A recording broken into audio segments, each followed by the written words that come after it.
All right, folks, it's another edition of the radio show with Mark Lee. And of course, we've got another busy day here in Durham. I've been keeping busy with a lot of different things going on. As a matter of fact, last week was over there at the Carolina Theater where I'm at the board of, and definitely was checking out a lot of things that are going on. As a matter of fact, this month, at the end of the month, we will be having a fundraising event. So that's part of the reason I was over there last week, was over there recording a couple of the artists, Jazz McKelly, John Shearer, as well as John Howie Jr.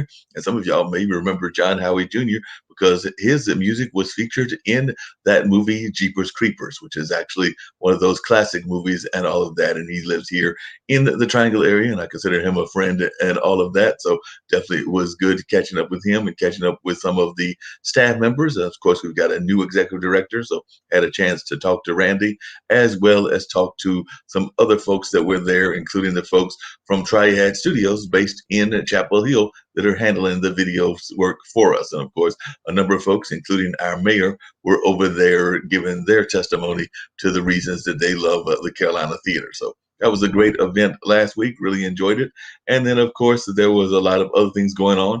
I understand that the Durham Bulls had a fan fest that I did not get a chance to make it to. So I was checking that out. And of course, I did get a chance to watch the Kentucky Derby. So that was real fun, checking that out and seeing that a small horse actually managed to win that race. So that was real fun. And definitely it looks like this is a horse that if it gets the lead, does not like to give up the lead. So that's the way that sometimes our entrepreneurs are as well. If they get ahead of the game, they try to stay ahead of the game as much as possible. So that was going on, checking that out. And of course, I did check out the president's speech to the Congress last week as well. So I heard that he's definitely looking at some things like police reform, looking at things like maybe taxing the rich a little bit more. I know that they may not be pleased about that at all, but we'll see how that goes. And then, of course, was looking at some infrastructure things and also not letting folks hide their money offshore as easily as they have been doing. And of course, looking at things around immigration reform and a number of things in that category as well. And of course, today was a very sad day. As you know, there have been other police shootings, including one here in North Carolina at Elizabeth City. And the person who was involved in that, in terms of being the victim of that, his funeral was today. So there was a lot going around the Brown case and all of that. So a lot of people were down here for that. I understand that even some civil rights leaders have been in this area and will be attending that service, or are attending that service, as I think is going on even as we're speaking. But folks like Al Sharpton, Mr. Crump, who handled the case there in Minnesota, as well as a number of others have come down. I think even some of the members of the Floyd family are down here as well. So that's just some of the things that I'm aware of that are going on in our community. And as always, we've got some amazing guests. So I'm getting to bring one of my guests on and see what they've got to say about what's going on in their world. So got Asia Marie Woods on with me. So we're going to talk to her and see what she's got happening in her world. So how are you doing, Asia? Glad to see you Hey, here and everything. thank- So what's happening in your world and how are you doing? I know a lot of folks are trying to survive the pandemic. A lot of folks have gone out and got their vaccines, even though we still got a lot more that have to get it and everything. But just how are you doing? How's your family doing? How's everybody doing where you are? we are in Philadelphia, and we're doing well. We The weather is starting to get warm here, so that's Yes. exciting. Um, the COVID cases, per the news, are going down, are trending down, so that's also good news. And looking forward to the summer. I know I have a 12-year-old daughter. She's in school part-time. They go in a couple days and they go stay home a couple days. So that hasn't been the best. I'll be excited for next school year when all the kids can go back to school and do what they're supposed to do and leave, us parents in peace. Okay. Yeah, I remember there was that famous quote that I forget which of the TV producers said, but they were saying that they had a lot more respect for teachers now because they had to do the teaching as well. So it's definitely one of Yes. our famous producers, and they were saying that they definitely have mad respect for the teachers that are out there. And I can relate to that. I'm actually one of those folks that don't have any kids, but I do have two nephews, and my in my late 50s, but my brother was a late father as well. So my nephews are actually around that same age as Okay. your daughter. So I've got a nephew Okay. that's born in 2008. So in August, he will turn 13, and his younger Yep. brother was born a year later, so he will turn 12. So right now they are 11 and 12, and they'll be 12 and 13 in the month Okay. of August. So they're definitely in Hmm. that same age range, those preteen heading into the teenage years. I don't know about your daughter, but I know my nephews are very much involved in sports. My brother was glad that they were getting back out into their leagues Hmm. and things of that nature, and they are Right. also very much into their video games. I know that one of the family outings we were able to have last year, my nephew was showing me the game Roadblocks, which he's very much into, and there were a couple of other games that they were into, and I'm sitting there going like, all right, well, I'll try to hang with y'all as the quote unquote cool uncle or whatever, but I'll see whether I Right. can or not. So that's what I was doing, and trying to hang with them on those video games. Okay. Yep, I heard of Roblox. She does play that. She's a swimmer, so we haven't gotten in the pool for a year now. So it'll be interesting to see how she, gets her stamina back up once we go back into a pool. Um, but yeah, I'm excited for things to start turning around for everyone finally, and hopefully by the end of this year we'll be somewhere back to a norm. I think it'll be a new norm, but hopefully we'll be Yeah. back to some kind of normalcy. Some normalcy of some sort or another. I'm definitely what I'm hoping for.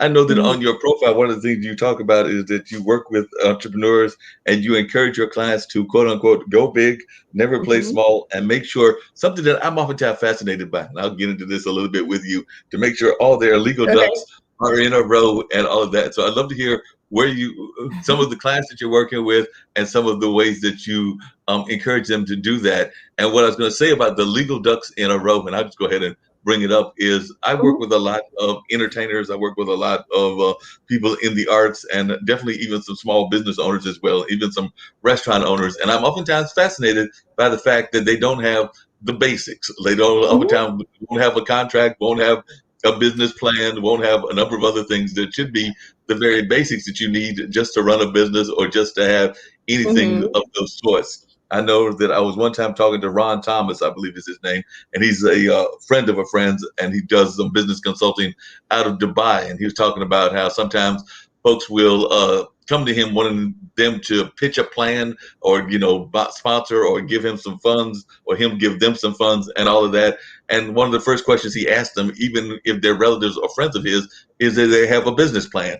And quite often the Mm-hmm. answer is no. So, like I said, Right. I'm sure that that's some of the Mm-hmm. things that you're fascinated by as Yeah. well. So I was just wondering if you could share some of these business pratfalls, for lack of a better term, that you wish Sure. students or wish folks would be more involved in that they aren't involved in. Because I agree that a lot of Right. times we don't do the basics that we should. Right. And you know what? Before I was an attorney, I was one of those people. I started my first business right after college. I started a makeup business. I would do makeup. I had makeup artists that worked for me, and I just wanted to make money. Right. And I didn't have a business plan, unfortunately. It cost me a lot. I had to close down that business, and I'll explain why shortly. It cost me a lot of money at the end for not having all my legal ducks in a row. So I kind of, preach this sermon because of what happened to me before I went to law school and now doing what I do. So I started my makeup business in 2000. When I started that, 2009.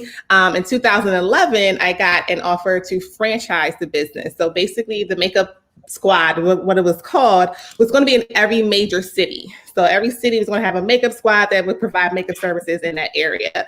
And we were going to have an app and all of that. And this was back, 10 years. Wow, it's 10 years ago. So I didn't have a trademark for the name. So that means I didn't own that name nationally, right? So I own my business in my state, but I wasn't able to register the trademark because there was another company with the same exact name in Texas.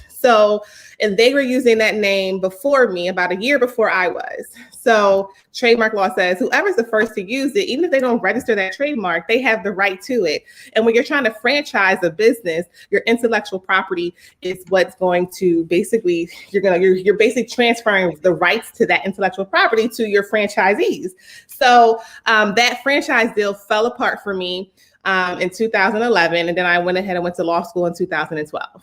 And went to law school, did very well. Went to the University of Pittsburgh. I'm from Philly, so I went to Pittsburgh for law school for 3 years, and then I came back to the Philadelphia area when I was done. And then I decided to work for myself and help entrepreneurs. Like I said, get all your legal ducks in a row, because a lot of times we get caught up in the now, like, oh, it's just a little small business. And that's how I was thinking. I never saw a franchise deal coming my way 2 years into business. It was just me. I had a small daughter and I just love to do makeup. And I really wasn't thinking about the big picture. And there really is a big picture. And I'm hoping that most people are in business for the big game, right? The end game, and like your exit strategy. You want to make enough money so you can exit. The business can thrive without you being there and being tied down to that. And so I really try to take my entrepreneur's mindset from, I know you think it's small right now, but what do you really want at the end? Let's focus on that and then reverse engineer on how we're going to get there.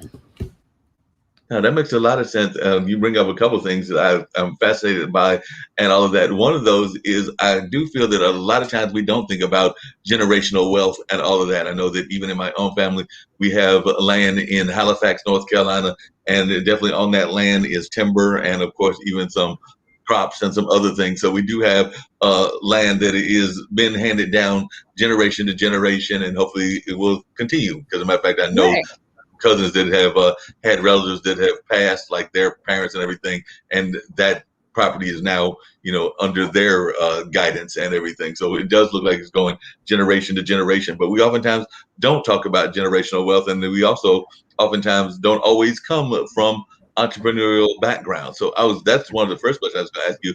Were your parents entrepreneurs, or were you like the kid that when you were a youngster, they just knew you were going to be selling lemonade and on the stand and doing Girl Scout cookies and the rest of the early entrepreneurial things that folks get involved in when they are youngsters? Or is this something that totally came out of the blue because your parents were like working class folks that didn't have a thought of entrepreneurship? Mm-hmm. So my parents are very, very traditional. They worked in corporate America for like 30 years and they retired, the very traditional track, and did very well. And, they were very academic focused in our household, which is why, I went on to get my law degree. But no, they were not. I was the first one. And, my dad will admit this. He was not that supportive of me being this entrepreneur. He just felt like it was too risky.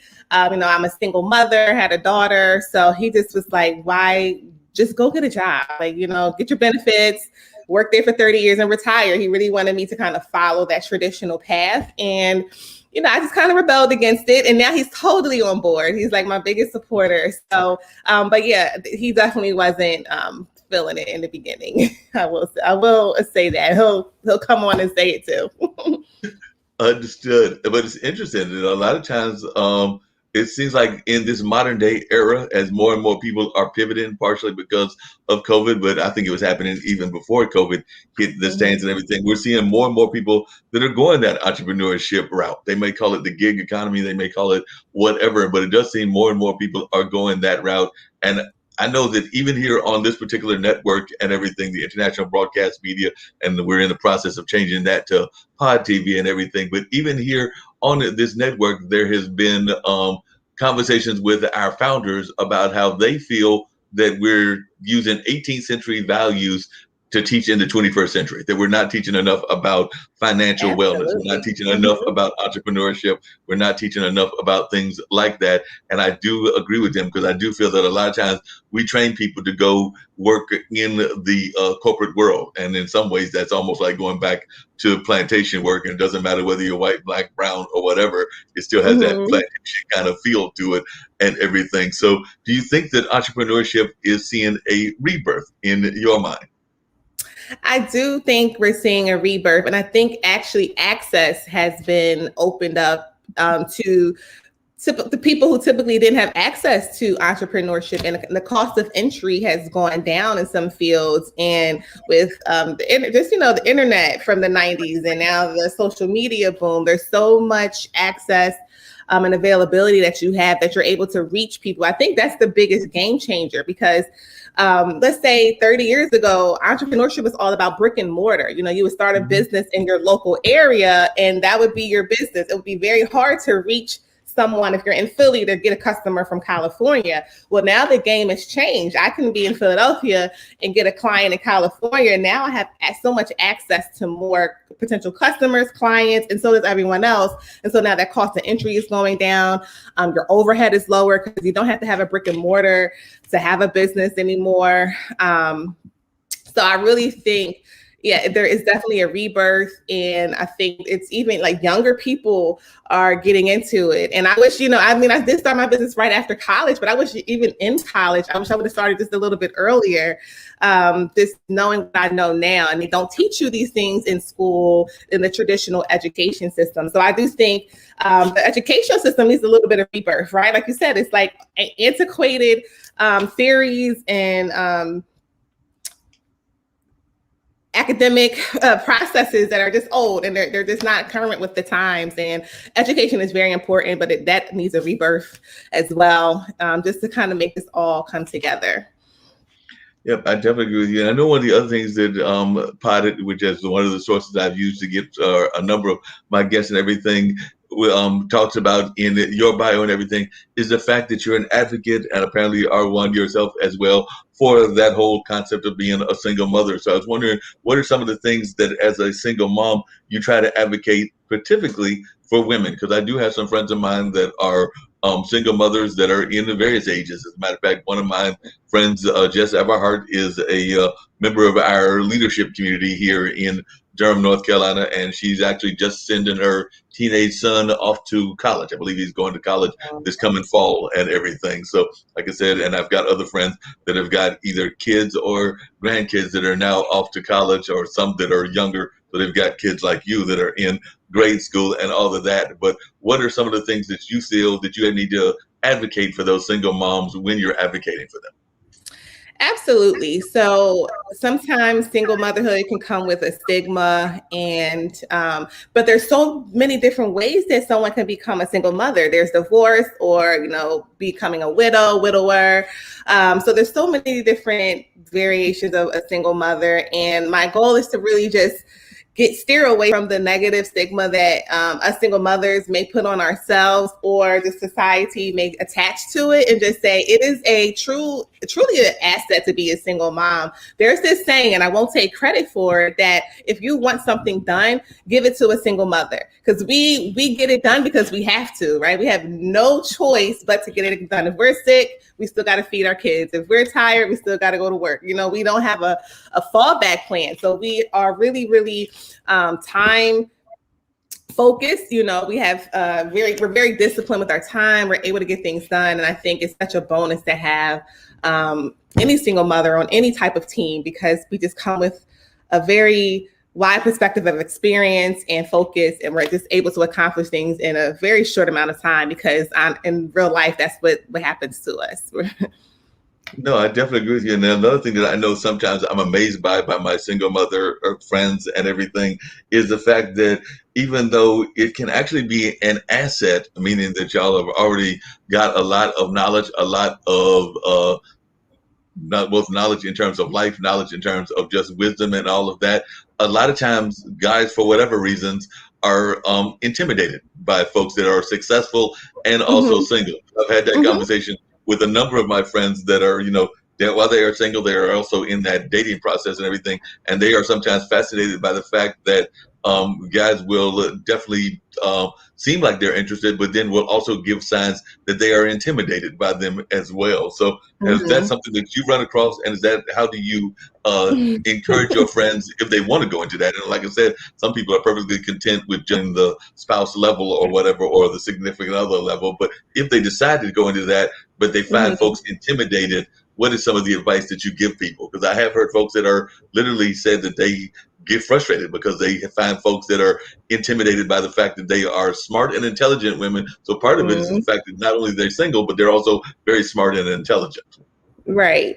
So I have experienced this exact scenario in my personal life. And I think what it comes down to, when we're single mothers, like we said, we have no fallback plan. It's always on us, and we just have to be prepared for any and everything.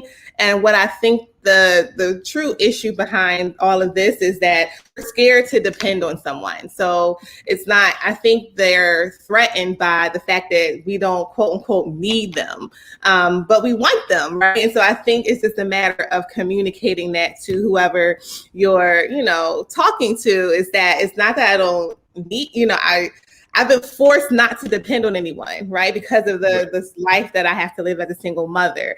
And so when you meet someone and, they want to feel needed and wanted, it's a very hard adjustment. It was hard for me in my relationship to just kind of just relax, like we're so intense. We're so like ahead. We're always like the next day ahead. We're always planning ahead, like what's going on. So I think that's the issue. So I think if, dating or just any type of situation where someone feels threatened because we're smart and we're just we have no choice but to be, it's really because of that. Just let us know, like, hey, relax, okay? You're going to be okay. It's okay to like relax for one day and then go back to that the next. So I just think it takes time. It's not something that can happen overnight, but with the right person, it'll all work out. No, that makes a lot of sense and everything. Staying on that, and then also I wanted to get to the employment situations that as well. So it's actually a two-part question. So I'll start with staying with that part of it and everything. I do know that sometimes on the single women track and everything, and like I said, I'm in my late 50s and single as well, and I've dated some folks that were single women, and I do know that sometimes, not all the times, but sometimes they want you to engage the family, in my mind, too early. One of my favorite saying is that I have, and I've used it a couple of times, is I'm still trying to decide if I like you, much less if I like the rest of the family as well. So like I said, I do think that sometimes folks rush into the wanting to create the instant family kind of situation. And sometimes that can be a very hard situation because in some cases it's not just an instant like parental thing, but in some cases it can even be an instant grandparent kind of thing, depending on how old you are and everything in the nature of the relationship. So when you're talking to your single women, what kind of advice do you give them in that regard? Do you tell them that they should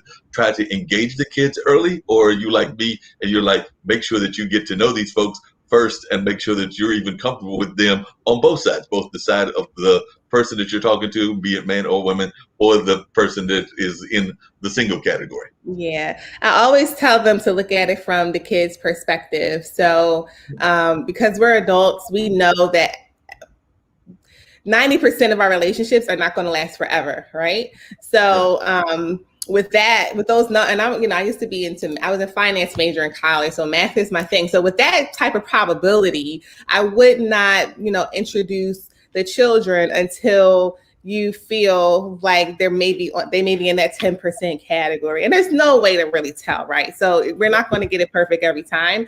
But just know the reality that it's going to likely not work out. And it doesn't mean you don't have to, introduce your kids to them, but maybe introduce them to them as a friend, and sporadically, not every time you're with them. I think it's just really case by case. I would hate to give like a blanket opinion or advice on that. I think it's going to be case by case. I think if we know going into things that most of the people we meet, we're not going to be with long term, and we don't want, our children having people coming in and out, because then that creates like abandonment issues. If they get attached to someone, now it's a new person, now they're attached to this person, now they're gone. So I think you just kind of have to play it by ear. We're not perfect, and just do the best that you can.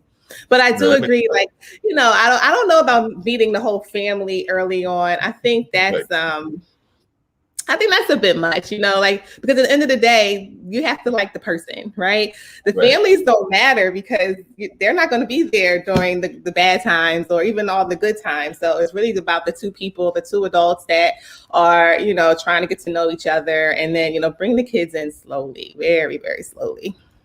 No, that makes a lot of sense. And that comes back to what I was going to ask about employment, because I do know that before the pandemic, and definitely more and more people are working from home now, but before the pandemic, there was a lot of companies, including some down here, what we call the Research Triangle area, that were very much good about providing care for their employees that had kids and things of that nature. So whether that was a daycare on site, whether that was certain kinds of leaves that were given to parents and things of that nature, but there were a variety of ways that they worked into that field.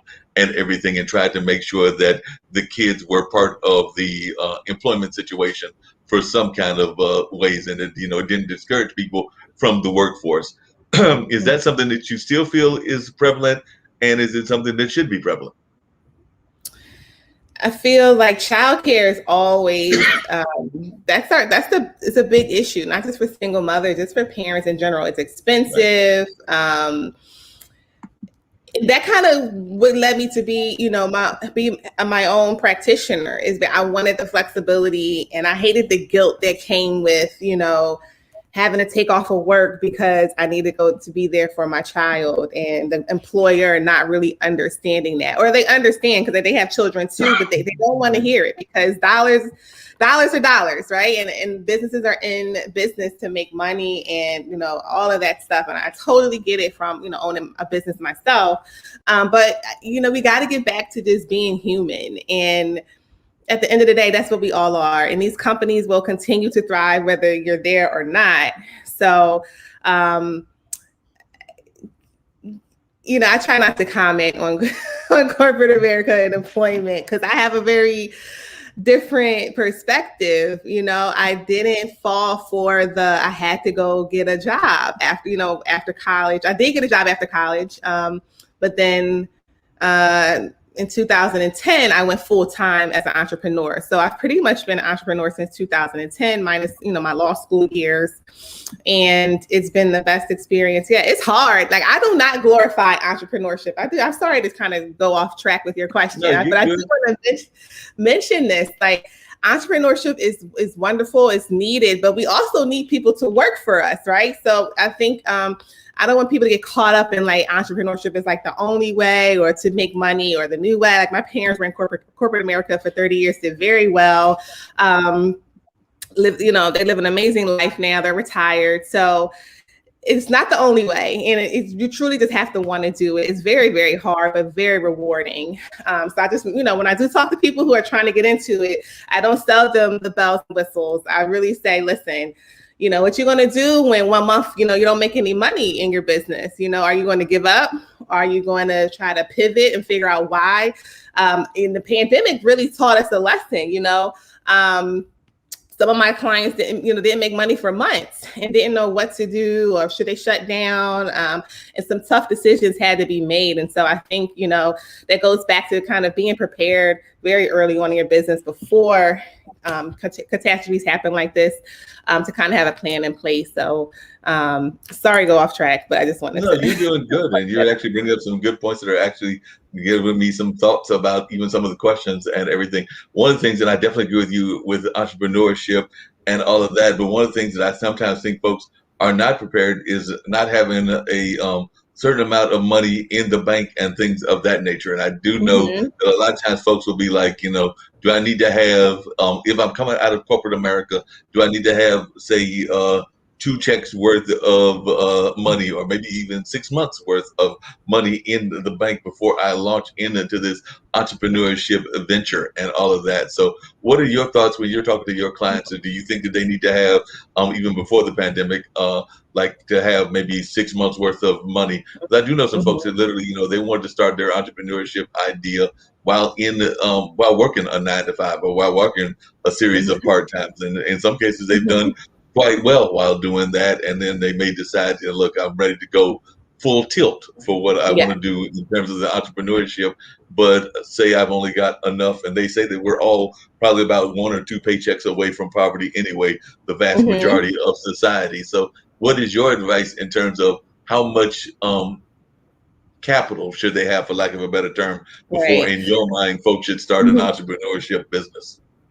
I am totally an advocate for having a 9 to 5 and working on your entrepreneurship, your small business part-time starting out. That's how I started my makeup business, and it worked out for me.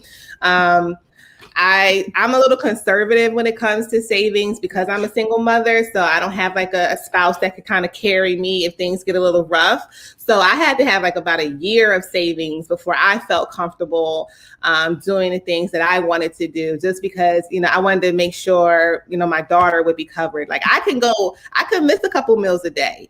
My daughter, however, she's not missing any meals. Mom, I want breakfast, lunch, and dinner. So, she doesn't want to struggle with me as an entrepreneur. So I had to just make sure that, I had a year in savings. And, they say 6 months, but I think, sometimes the first 2 to 3 years in business, you don't really make a profit, right? You kind of make enough to sustain. You're spending a lot of money just getting things up and running. And I think if you do your business plan, like you mentioned earlier in the show, you can kind of project. Now, everything doesn't go as planned, but you definitely can, at a minimum, project what you're going to be making, how much you're going to need to be, how much you need to be covered. And then, with all of this, entrepreneurship incubators that they have and grants programs, a lot of corporations, they have a lot of money that they want to give away because it's a tax write-off.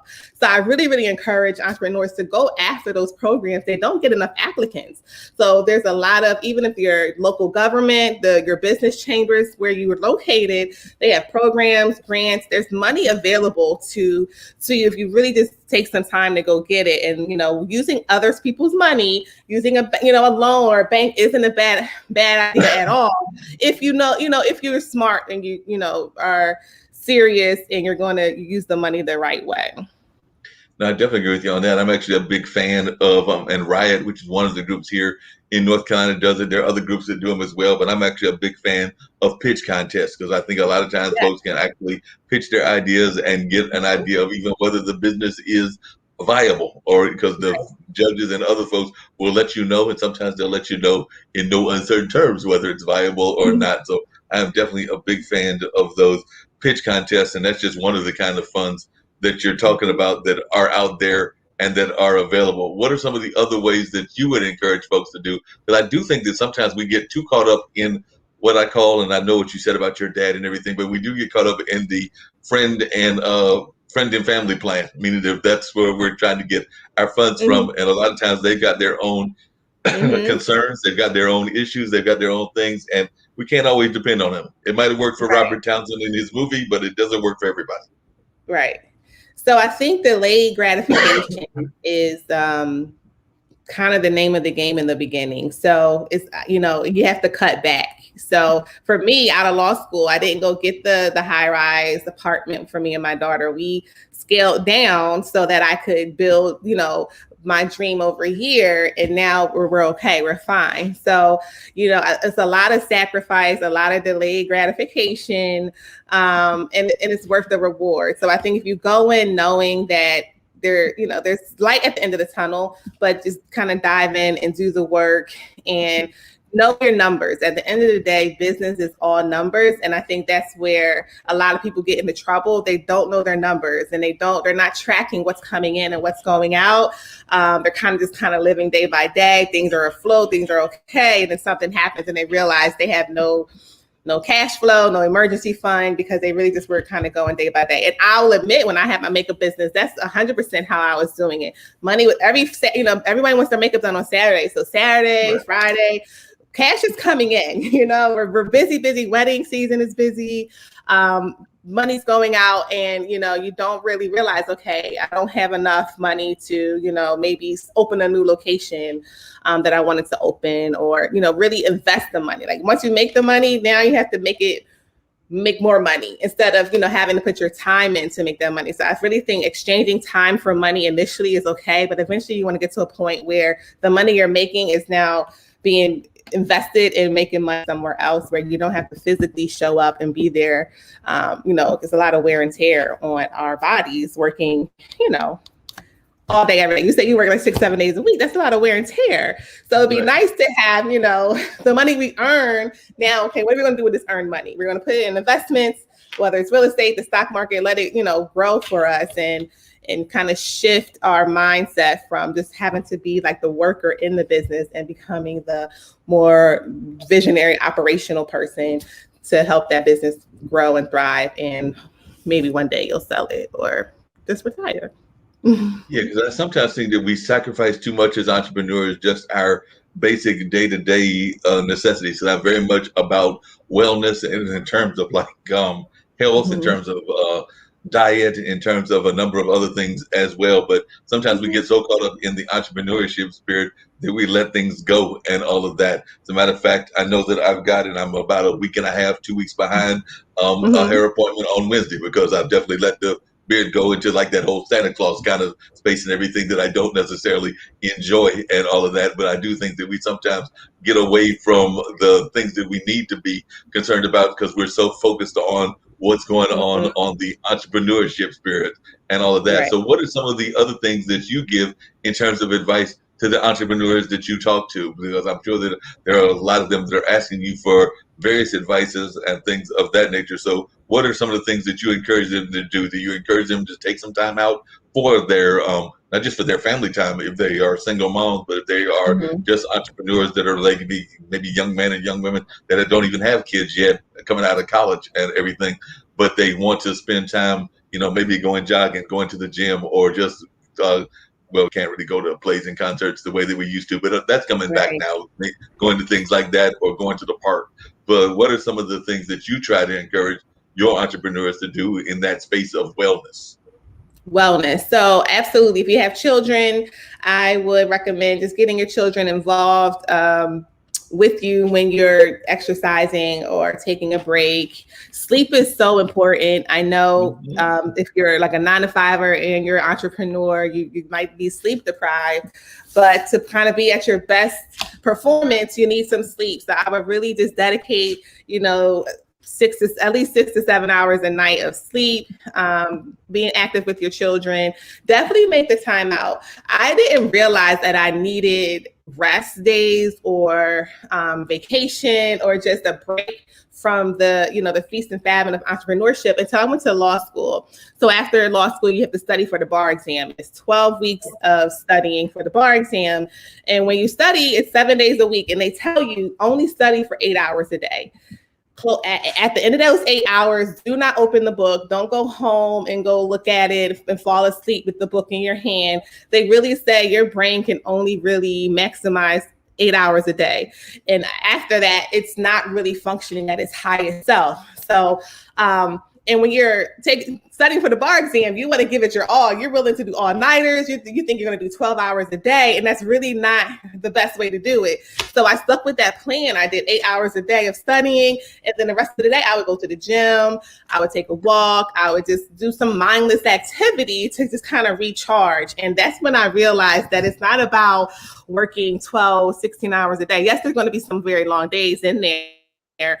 But, when you get to a point in your entrepreneurship journey, you're going to realize that those off days or those, sticking to like an 8-hour day is going to be so beneficial. You'll maximize your time. You'll get more done in those 8 hours than you were getting done in the 12 because you're just kind of just focused and your brain is sharp. And it's just so important to just, be careful with your time. You don't have a lot of time here on earth. So if you can, really balance it out. You don't want to just spend 10 years and you look back and all you did was work, work, work. You really got to take some time for yourself to enjoy it. No, no doubt about that. You definitely have to do that and everything. If somebody was to ask you right now where you are hoping your business and your law practice would be 5 to 10 years from now, where would you say that would be, even in terms of your entrepreneurship and your encouraging other entrepreneurs? Where do you hope to be in terms of the clients? Like I said, the network is a global network, so we have some shows in Australia and people that are from that area as well. And then we definitely have folks in South Africa and around various parts of the globe. But I was just wondering, what are some Mhm. of your own personal goals for say 5 to 10 years from now? So we're in 2021, so say 2026, 2031. So here's I don't know if I ever said this publicly, but I'm a service provider. So that means if I get sick, I can't make money, right? So Mhm. I can get another lawyer to cover for me, but technically my cases are my cases. This law firm only moves if I move it. And so that's a very big risk to have. Now I have insurance that can cover if things happen, so that's fine. But that's just a very risky business when the business solely relies on me. So I'm actually trying to shift gears where, yeah, I'll have the law practice, but I want to get into businesses that don't require my physical contribution for it to be successful. And but we need lawyers, we need doctors, and so I'm going to, I'm going to stay in it. But I really want to shift into legal education, legal seminars. Like I really want something where it doesn't require me to have one-on-one clients all the time, because it's just such a huge risk for me. And the money is in like perpetuity and being able to duplicate yourself and not be there. And you just can't duplicate yourself as a lawyer. You can't duplicate yourself as a doctor. So it's so funny because a lot of my clients, I teach my clients, like, the end game is to like get out, it's not to stay in it forever. And so I'm like, how do I get out of my law firm? Okay. I'm preaching this to everybody, but you really can't. You can't get out of your doctor's office, right? You're the doctor. I'm the lawyer. And so I think what I want to do is scale down the law firm to just have a couple larger clients that I have, and then outside of the law firm, really build a sustainable business that doesn't require my one-on-one touch. Yeah, that makes a lot of sense. I actually had the pleasure, a friend of mine does a Facebook Live called Purpose and Power, Stephen Walker, but he had a guy on that runs a network called ATS. I think his full name is Antonio Smith, but Antonio Smith was actually and I'm trying to get him on one of the shows here on this network, but he is actually, I think Forbes is about to name him as a billionaire. I know they already have named him as a millionaire, but when he was a youngster, I think between the ages of like 6 and 11 or something like that, he was actually basically abandoned and homeless and living in a dumpster. So to go from dumpster to billionaire is a truly amazing story and all of that. So I know that he's actually got a goal now, which is actually a very noble goal of, I think he wants to give away like 80 to 90% of all this money he's made and everything. So he's actually trying to create new millionaires and is actually having people give him pitches and different other things, because even though he's made this money, it sounds like he's got this noble cause of wanting to also give the money away. But I don't know if anybody that's even attempted to do that except for maybe one of the early Rockefellers, because I do remember hearing stories about the early Rockefeller that would go around and give and even he wasn't giving away like lots of money, but he was giving away, I think, like, maybe 100 here or 1,000 there and something like that.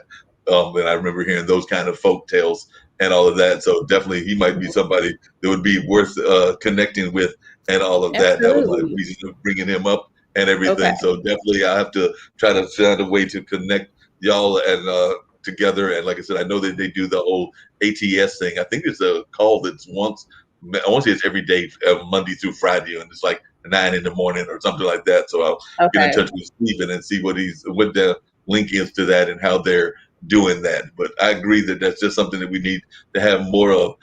We were talking about the education system earlier, and definitely I think entrepreneurship needs to be taught better. And I was just wondering, do you feel as a lawyer and a former law student that we're doing well in that category also? Because I'm oftentimes amazed by, and I do have friends that are lawyers, some of the things that they don't necessarily know, including some of the basics and all of that. So I know that it varies from state to state, country to country, but do you think as an overall population that we could do better in terms of the knowledge of the law?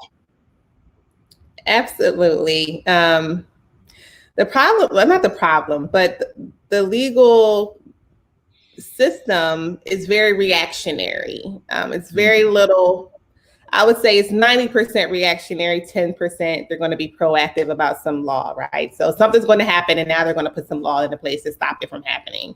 And it takes so much time to write a law, pass the law, implement the law, enforce it, so it's just a very antiquated system.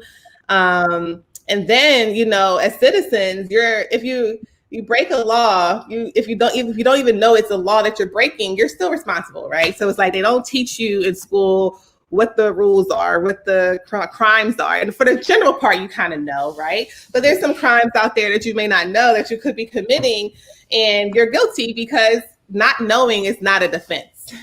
So, I don't think it's a way for everyone to know every single law out there. Even I don't. Even after the bar exam, there's still so much that you just won't know. But I think it's an old system. I wish I had a solution. Even law school is very antiquated. It's very um, everything is based on precedent. It's like, well, what happened 10 years ago? Let's go back to that case. Okay, we're just going to follow what that case said 10 years ago and move on. It's never really like, they don't like to introduce new things. You know, judges don't like to step on another judge's decision. Then you have like judges being appointed. So now they want to make sure they're following that agenda. In Philadelphia, judges are elected. So they want to, appeal to who, the voters are. And they're trying to make sure they're doing what the voters want. So I just think, the systems are all over the place. There's no unison, no uniform system. The states do what they want to do. The federal government has to be separate from the state most of the time. So it's just, there's no real nexus to any of it. And, you can smoke marijuana in one state. You can't smoke it in another state. You can't smoke it federally at all. So, it's a mess. It sounds like a mess. It sounds like a mess, and there's so many issues that are coming up now that are going to be needing the lawyers around the country to deal with and to try to figure out an answer, because it's going to be the politicians and the lawyers that are going to have to come up with answers to things like immigration reform, gun control, and the police reform. And I know that those are like three of the big issues that everybody's got on their mind. And of course, those all have legal ramifications. And then you got things that were on the books that are, coming up around for renewal of their laws, be that things that are coming up around Roe versus Wade, or things that are even coming up around civil rights. Mm-hmm. So it definitely sounds like a lot of these are things that need the lawyers, but we as a country are still trying to figure out where we're going on all of those 5 issues that I named and everything. And it just seems like the lawyers are even not adding to, but are just as confused as the rest of us. We're frustrated. Absolutely. We're frustrated because, you can go into court one day and a judge will rule this. And then a year later, you have a very similar case and a different judge will rule something totally in the opposite direction. And when that happens, it's very hard to advise clients on what to do because we have no idea what the judge is going to say this time. I could say, the judge last year said this, but think we were okay. And then we get in there and this judge is on something totally different. So, I have people that call me all the time, if they're not my client, like family and friends in a different state. And they're like, what should I get a new lawyer? A lot of times they want to blame their lawyer, and I won't, lawyers get a bad rap, and some of them are rightfully so, but I always say it's really not the lawyer, it's going to be the judge. Whatever judge you are in front of, if you're in a criminal case, a civil case, know that judge. Look at what that judge has done in the past. What the other judges have done, maybe, but it's really about what is this judge's pet peeves. Are they picky? Are they lenient? Are they, more against gun crimes versus, family disputes? You really just kind of have to dive into the judge. Unfortunately, it's subjective. And I feel like we need an objective system so that the human opinion is kind of taken out of it. Even juries, juries are not perfect. And I don't really know how we address all these issues, but those are issues. Judges are human, juries are human, and we're relying on a human-based system to be perfect, and it's just not. No, I agree with you. It's not perfect, and there's got to be some kind of way that it can be. And I'm not one for tossing the baby out with the bathwater, to use that expression, but there's got to be some ways that we can adapt the system. Not saying we have to go whole hog socialism or whole hog some other kind of system, but definitely there's got to be some improvements even in our healthcare and in a number of other things as well. I know a lot of times in our society, we oftentimes hear the conversation about the talk that is had with our males. I know that definitely my brother has had it to some degree. I've definitely got friends with older kids that have definitely had it, but I've never been 100% sure. So I guess I'll ask you now, do you feel that that's a talk that you had to have with your daughter? Because a lot of times we don't hear about the talk with the women as much as we do with the men, but we do know women can also run into issues with law enforcement as well. So as a single mother, is that something that you feel that you have to have with your daughter, have a conversation with her about what to do should she be pulled over by a police officer and all of that? Because it is a very popular conversation throughout the country. You're right. And, I didn't have that specific conversation that I probably would have had if I would have had a 12-year-old boy. You know, we watched some of the she watched some of the George Floyd, the Derek Chauvin trial when it was on. So she's, you know, she's aware of what happened and what went wrong and why it's wrong. But we do kind of treat the girls and the boys differently. Now, I will say I am not the most friendly person that cops will pull over. And my daughter's usually in the car with me if I get pulled over. I think I got pulled over for like a broken tail light or something. And I was just so annoyed. I'm like, really? I'm just like, we're human, you know, obviously I can't see my broken tail light because it's the tail, you know what I mean? And the cop just wanted to be so hardball about this tail light. And I gave him a hard time about it. And, you know, it didn't work. I got my ticket, so it didn't work well for me. But my daughter was like really upset. She's like, why do you have to be so mean to the cop? And I'm like, because laws are, they have discretion. They don't have to ticket you every single time. They're not required to. They can use their police discretion on, you know, what they're going to enforce and what they're not. And I feel like a tail light that I didn't even know was aware was out. And I just got my car serviced literally a week ago. I showed him the receipt. I'm like, it wasn't out when they fixed my brakes a week ago. So it must have just went out. And he still wasn't convinced. He just wanted to just give me a tail light ticket. Okay. So, you know, I think it's all about, it's unfortunate that I know if I was a Black male in that incident, it may not have gone the way it went, that I was a woman, kind of, you know, going against this police officer that just had to give me a ticket for a tail light. So yeah, I think there's some sexism there in the law enforcement arena, absolutely, that I haven't really addressed or thought to address, but it's there. But I think it's always been there. I think women always get treated differently than men, whether, you know, whether it's the police or something. Even in the court system, you know, people complain that mothers get all these rights in the family law system and the dads get none of it. So, you know, it's everywhere, unfortunately. Yeah, because I know even and unfortunately she lost her husband recently, and like one of our founders, Kim Calhoun, for this network and everything. I know that one of the things that she oftentimes talks about is the way that law enforcement treats women, particularly women that are going through abusive situations and things of that nature. So that's one of her issues that she talks about, is the way that it's oftentimes not done in an effective way. She actually is a big fan of a small town in North Carolina called High Point, because she feels that they have actually done it right, that they separate the folks and that they actually have done it in a lot of other ways correctly. But so she is a big proponent of that particular town, and actually encourages people that if they have any issues in North Carolina, to try to find a way to get to that town. And I don't know whether that's either legal or even possible, but that's one of the things that she encourages and everything. But do you feel that in your mind that the police do not treat women fairly enough? Because I know that that's a big issue that she talks about, and more of that's around domestic violence and domestic abuse, because I don't think she was ever involved in that herself, but I do know she had a sister that has been involved in that in the past. So I was just wondering, and the sister is still living and everything, but I was wondering, is that an issue that you feel we need to work on improving as well? We do, because there's a stigma around women and sexuality, and, you know, whether a woman says yes or no, can she say yes and then change her mind? A lot of law enforcement are men.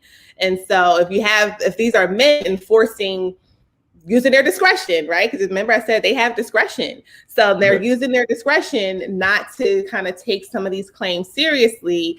It's a flaw. And so, you know, I do think they need to put additional checks and balances in the system when there is a domestic violence dispute. Not just for the women, you know, I know some women can abuse men. So I'm not that, you know, the advocate saying only men are abusing women, but just the domestic system in general, 100% needs to have reform. It's tough because then, you know, victims are scared to come forward.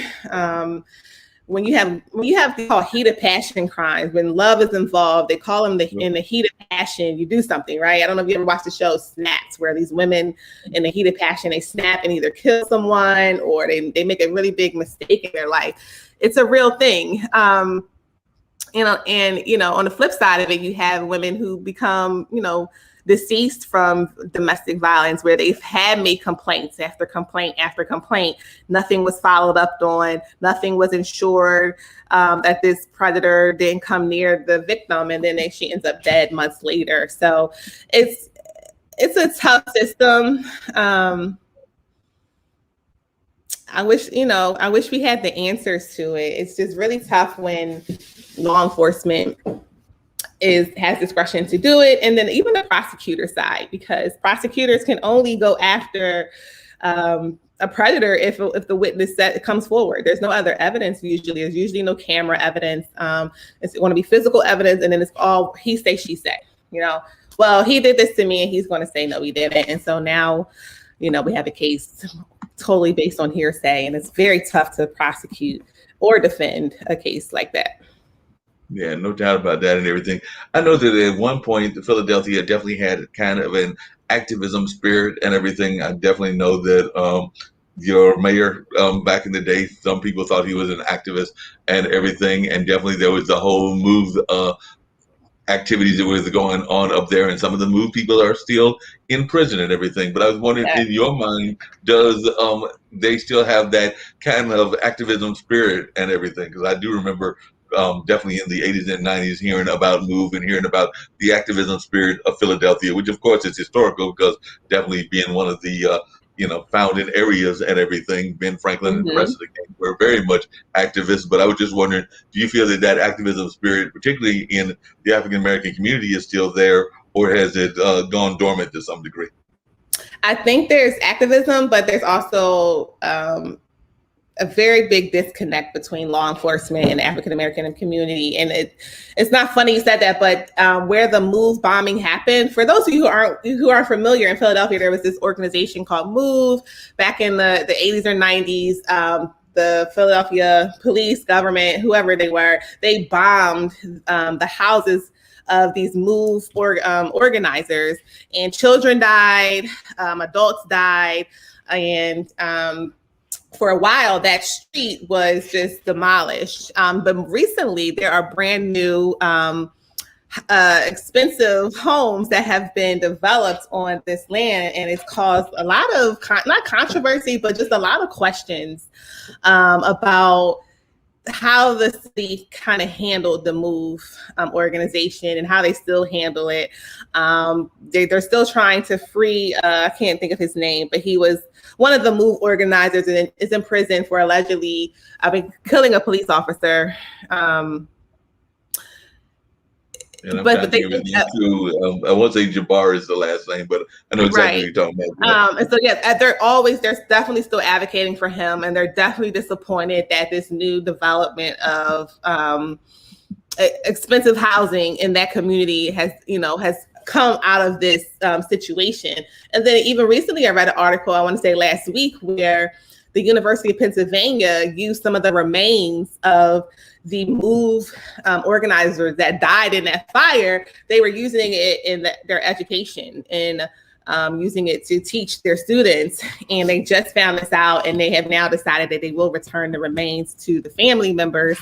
But yeah, very big conspiracy, we still don't have answers in Philadelphia. And I don't know if Philadelphia is very violent right now. We're having a crisis. The crime rates are up. I think we have the highest murder rate over the past 5 years. Ever since the pandemic, the crime has just been really, really high. And so it's unfortunate that that's what's happening here. But yeah, there's definitely some angry, and some people feel rightfully so, angry energy from the community, the African American community, towards the government officials and the law enforcement officials. Yeah, that makes a lot of sense. One of the other things that I know is very popular and in terms of conversation is the whole concept of gentrification. I do know you kind of alluded to it with these new houses and everything, but is that something that you feel the community is also very much concerned about as well? Because definitely, I know that even here in Durham, North Carolina, we've had apartments and different kinds of housing that have gone up in the downtown area that aren't exactly cheap. I mean, even our cheaper apartments aren't all that cheap, but they're cheap compared to Philly and New York. I mean, like you can get something down here for like maybe 700, 800, and then there might be stuff that's in that $1,500 to $2,000 range and all of Okay. that. But some of that is in that gentrification area, and I do know that in places like New York and Philly, some of those apartments might be going for like 2,000 to 4,000. So I was just Right. wondering your thoughts about gentrification, and also if it's still an issue there in Philly as much as I felt it was, say, 10 or 15 years ago. Yeah, I think it's even more of an issue now. Gentrification is booming in Philly. And I was in the looking for an investment property early this year, and I was in the process of trying to decide, do I want to do gentrification that route, or do I want to just provide quality housing in a decent area? And I went with plan B. I couldn't bring myself to do like the gentrification route where I buy a house in, up and coming neighborhood and, sell it to someone who typically would never be in this neighborhood 10 years ago, right? It doesn't feel right. When I walk through the gentrified areas in Philly, I went to high school in South Philly. And South Philly is not like it wasn't back then. It wasn't the place to be. You go to school, you go home.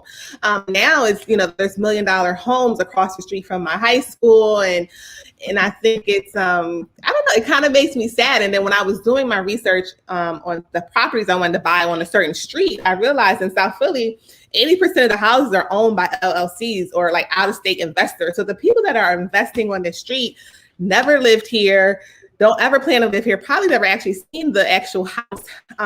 But they're taking these houses from people and they don't even live in the community. They don't even care about what's going on in the community. They just want to make money off of that community.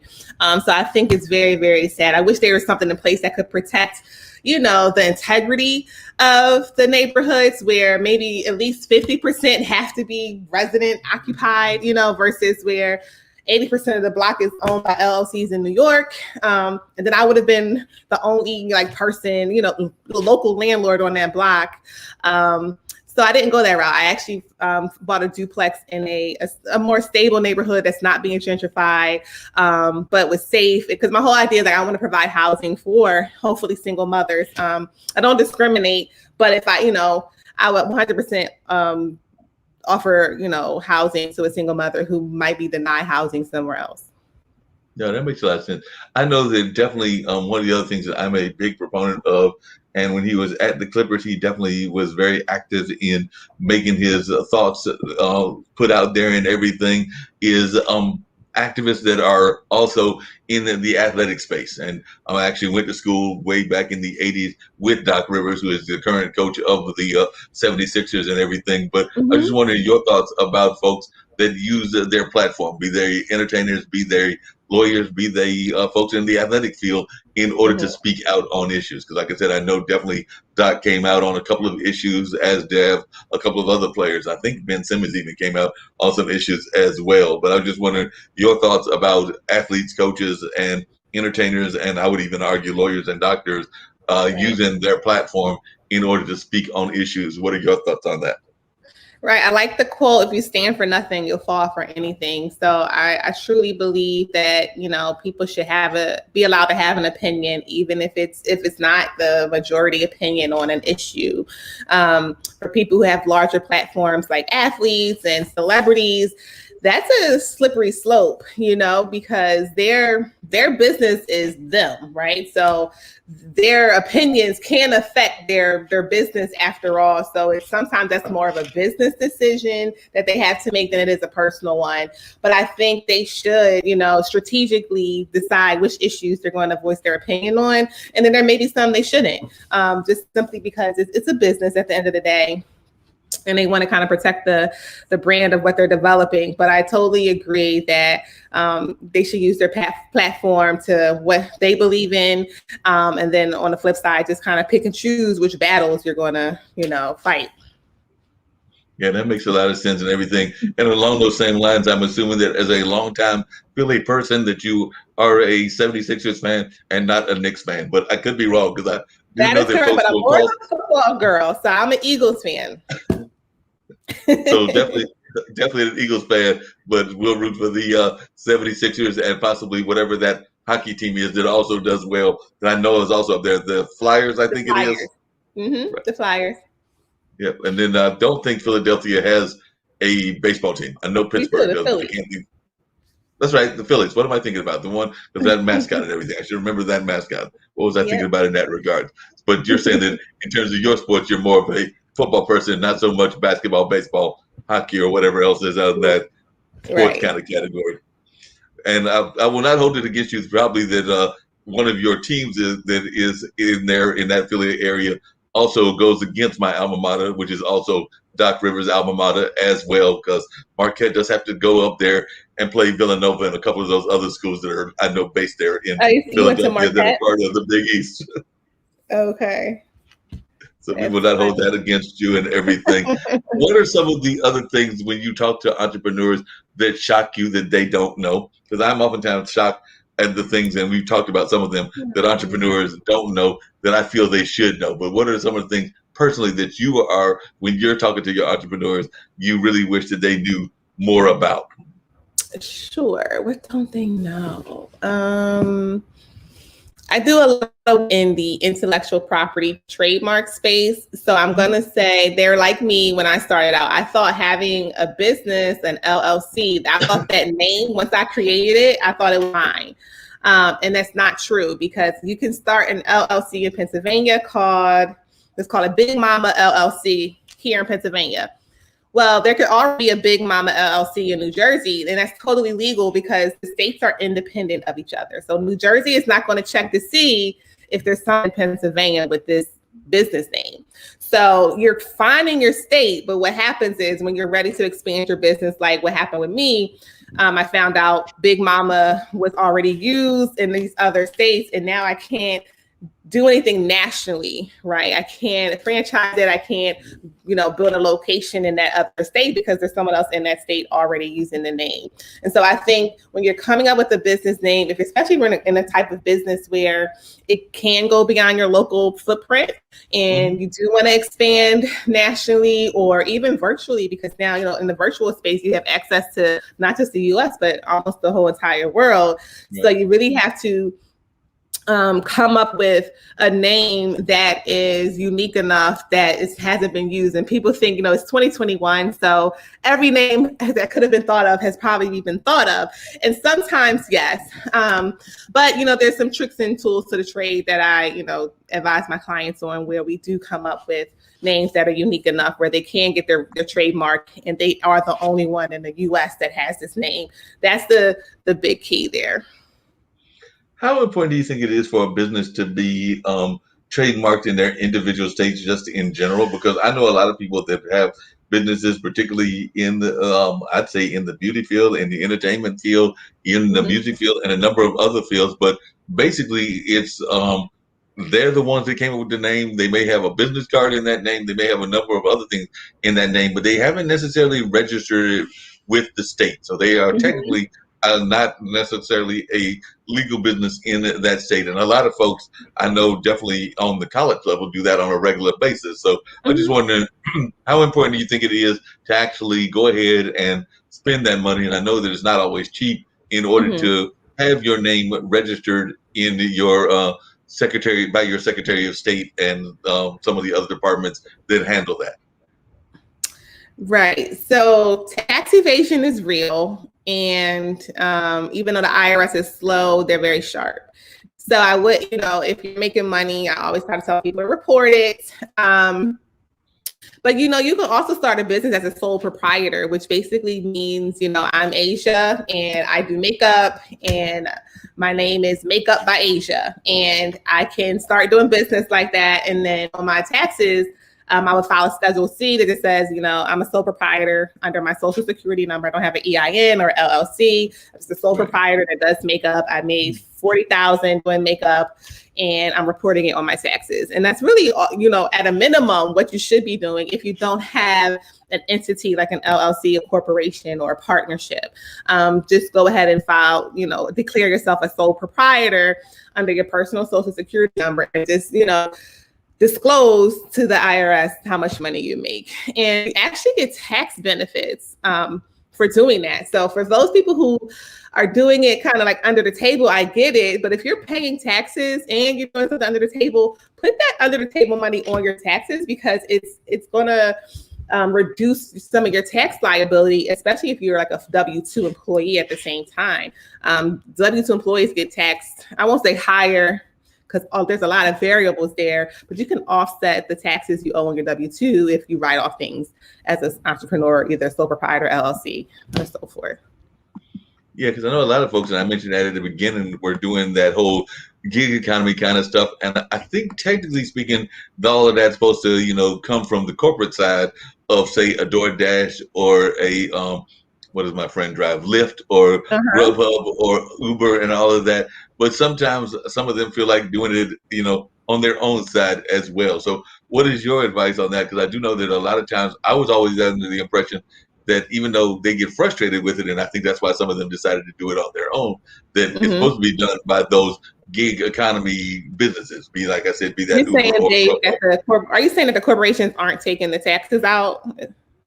Right. Sometimes it Okay. seems like Yeah. So because they're probably declaring you a 1099 contractor and you're not technically an employee. So an employee gets taxed different from a contractor. A contractor is basically you work for yourself, they're paying you, and then you're responsible for your own taxes.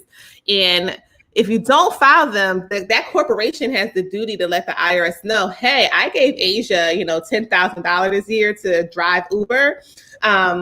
And they have to report to the IRS. So now the IRS is going to wait for Asia to report that 10,000. And if Asia doesn't, then comes your audit, a few years later. Hey, what happened to that 10,000 you got from Uber? Why wasn't it on your tax return? yeah, exactly. And I'm oftentimes fascinated, and you're right. I mean, we got that extension, so this is the month of tax returns that usually would have been in April. But a lot of folks feel that they are going underneath the radar, so they don't necessarily file. I think that they say that the amount of defaults on taxes is ridiculously high, but I do know that at some point folks are going to catch up on that, and everything is kind of like apartment forgiveness and court forgiveness on some of the things that have been going on with apartments and housing. But as I've been telling folks, it sounds Yeah. good in theory. That sounds good in theory, but we've been in the middle of a pandemic for a year, so assuming that you have not at least been paying down on some of what you owe, you might be in for a sudden shock as we're now coming out of the pandemic. If your landlord Yeah. comes at you and is basically like, let's say if we use New York prices, 2,000 times 12, so you now owe $24,000, and you're gonna Right. be sitting there like, I don't make that kind of money, and your Mm-hmm. landlord's not gonna care. They're gonna be like, well, you either need to find it, or you need to find a way to find it, or find another place to live. Right. Yeah, I would be very careful. I'm a landlord, but I have a heart, so I get it. It's tough times right now, but there are some people, unfortunately, taking advantage of the system. They're just not paying because they don't quote unquote have to. But all of that becomes due as soon as they lift this restriction. So yeah, it's been a year. You're going to owe that 24,000, or you're going to have to move. Then you're going to have a judgment on your credit report. And then if they enforce the judgment, now they're garnishing your wages. You just don't want to do that if you don't have to. So start talking to your landlords now if you're going to run into that issue, and start negotiating a way out. I think it's the best way to go. Just avoiding it or playing that game is a risky game to play. So I would just recommend, start working on your strategy of your exit plan, because it's going to come.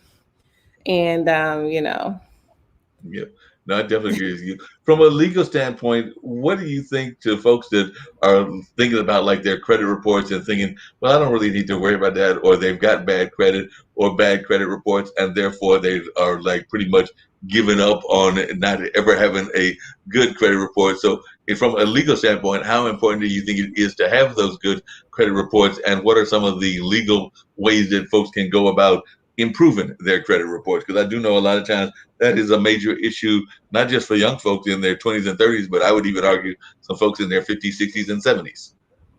So I'm going to do a plug here, because I am a volunteer for a nonprofit called the Bankruptcy Assistance Project in Philadelphia, where they help low-income individuals file bankruptcy to get a new financial start.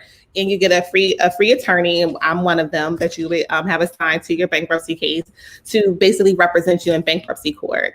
And it's my feel-good work. I love what I do there. It's totally different from my business practice. But I got into bankruptcy just for that reason. I think as a person of color, and having friends and colleagues and clients that are people of color, the financial system is predatory, it's discriminatory, and I truly believe in the bankruptcy system to kind of help people get a fresh start. It's not for everybody, and I know bankruptcy gets a bad rap, right? People think, oh, you file bankruptcy, oh, you're broke. No, you're not.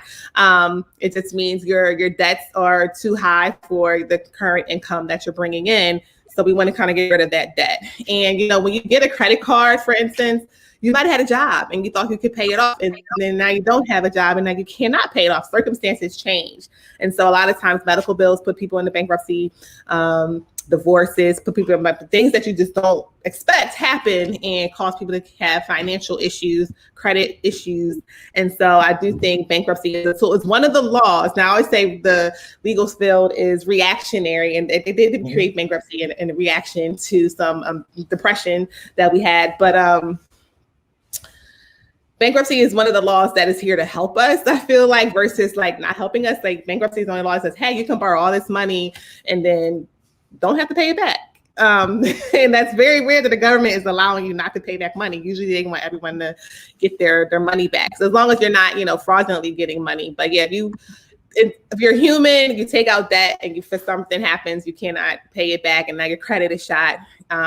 Really consider bankruptcy. It really is a great tool. I've had clients who we've gotten rid of student loans. We've gotten rid of like almost everything that they owe. And then 2 years later, one of my clients bought a house. And so a lot of people think that if they file bankruptcy, it ruins their credit forever. They can't get a home.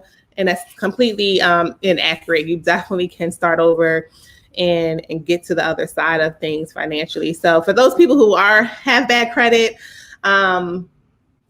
I would just work on saving, work on getting. I'm not a credit repair person, so I'm sure they have, all these kind of new strategies they do to get your credit score up. But if you're truly in the red and you're under the weeds, consider looking in your local area if there's a nonprofit that does free bankruptcies for you.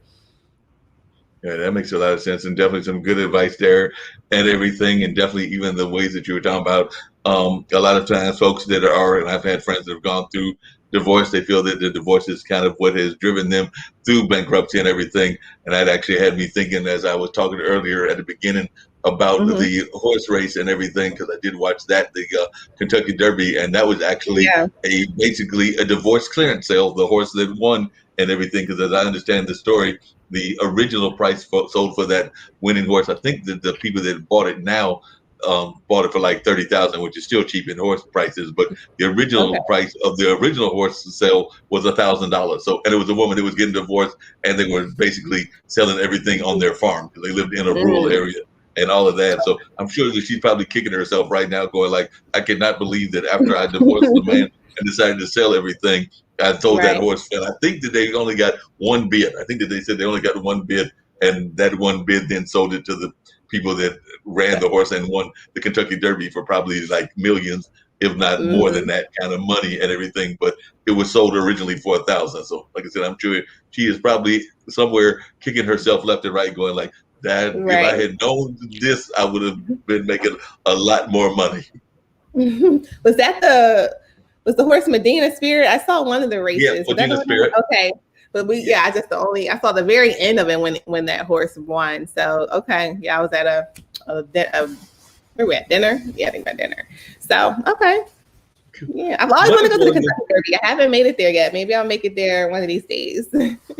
It's apparently on a lot of people's wish list because it's on mine. I was having a conversation with somebody else, a friend of mine that works in media and actually does our picking of our lottery numbers and everything, and it's on their wish list, and it's been on my wish list ever since there was a popular book called Fear and Loathing, and it was like a whole series of books that Hunter S. Thompson wrote, and one of those was Fear and Loathing at the Kentucky Derby. He also did Fear and Loathing at Las Vegas. But ever since that book, I've always said that I wanted to go, so it's on my wish list as well. So maybe 2022 or 2023 for all three of us, and we can make it to that particular event and everything, because it's definitely There on you go. my wish list as well. So just to have that positive thoughts that it can happen in next year and all of that.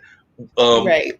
are things opening up in Philadelphia? Like I mentioned here, our restaurants are open up here in North Carolina. They've been opening up, but definitely more and more people are, sitting down, eating and everything. And I want to say the capacity has been increased.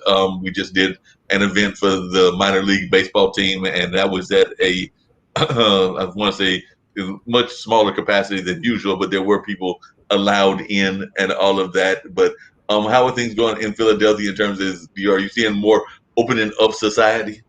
I am seeing more opening up of society. I haven't fully given into the opening up yet. So I do believe they're allowing a little bit more in numbers for gatherings and like weddings. I think at first it was 50. I think they might have increased it recently.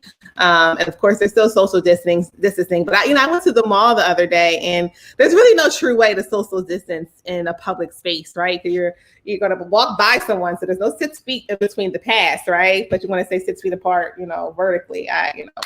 I'm not a scientist. I don't know how the airborne stuff works, but I'm a little weary of this whole, social distance, because that we're not really distancing. But well, to be perfectly honest, I'm still a little bit leery of even the vaccine process and all of that. Definitely think that herd immunity is real and that we need to get it and need to get more and more people getting it. But at the same time, I just recently was checking a Facebook post that I recently got, and I'm oftentimes checking my Facebook posts of friends and everything. And one of my friends, and I've got hundreds, if not thousands, on Facebook and LinkedIn, but one of them had actually had both doses, and they just recently came down along with their kid a case of COVID. So like I said, they are recovering from it, but they still got the COVID despite the fact that they had not one, but both of the vaccines. So like I said, things like that kind of leave you a little bit scary and a little bit leery. And I know that there are different strains that are out there. We've seen what's happening in India, all of that. So definitely, even though it seems like we're over the hump, I'm not 100% convinced that there's not like some that other shoe that's about to drop as well. So until I've got total convincing of that, and until I see some, and I'm not a mathematician or a statistician either, but until I see at least some people that are in that field that are giving me some figures that make me feel a little bit more comfortable, I'm definitely for the social distancing. I still wear the mask, even though they said we don't have to when we go outside as much, but I still do just for my own protection and everything. So I'm still for the mask, the washing of the hands, and the social distancing, and whatever else the CDC had originally put out for us to do. And until I hear some better statistics and until the figures continue going down consistently, I'm still a little bit leery. I don't know about you. Right. Well, my sister is a doctor, so I have a huge respect for the medical community. I was not good in science. I don't understand it. It's not my specialty, but I respect it. And I do appreciate their quick response and their research and their development. We're in the early stages of that vaccine. There's going to be, things that didn't come up in their controlled research room that they may not have expected. And so I'm just doing the waiting game. I'm just going to wait and see how it goes. And then, I probably would consider it in the future. But I do want to, the medical community is it's tough for me because I don't understand science. So I just respect it. And I hope that they get the vaccines all straightened out. And I know, like you said, there's different strands of COVID. It's kind of like the flu, we still have to get flu shots every year. So there's no true cure, right, to this airborne virus. So, I think we just got to take it day by day. And those who want to take it, please take it so we can kind of see what happens.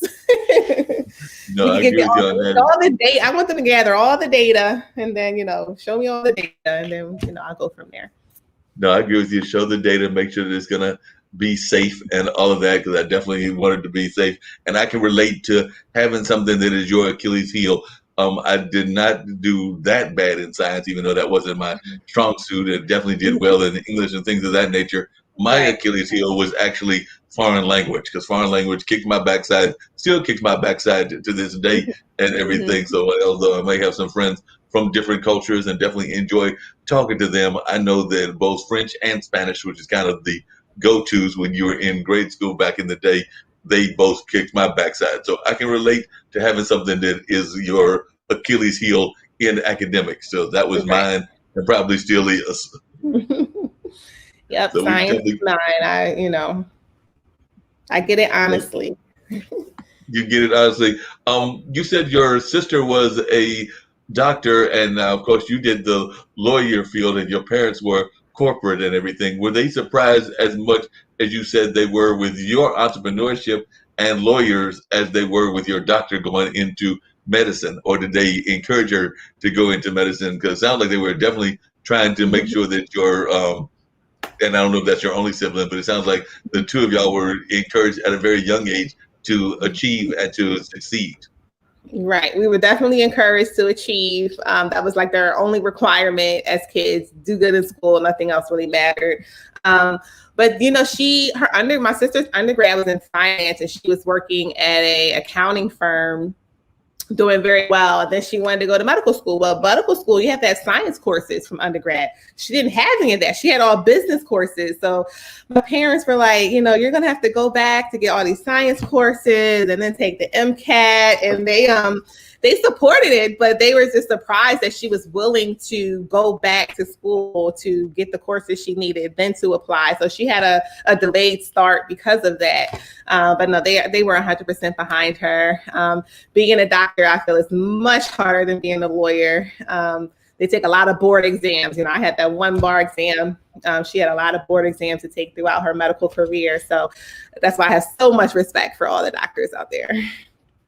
I can definitely understand that and everything. And it sounds like, so were you the only one that, because I know that was something that became an issue with my family and everything. Because like I told you, I don't have any kids. My brother finally had the two and everything. So that gave my parents, the grandkids, that they probably wanted to some degree or another, even though I do remember my dad saying that if whoever had the grandkids, he was going to use that as a way to get revenge on us for anything that we might have done bad to him in life. My brother was more of the wild card in that kind of sense and everything. So do they enjoy being grandparents, and is your daughter the only grandkid, or do they have other grandkids as well?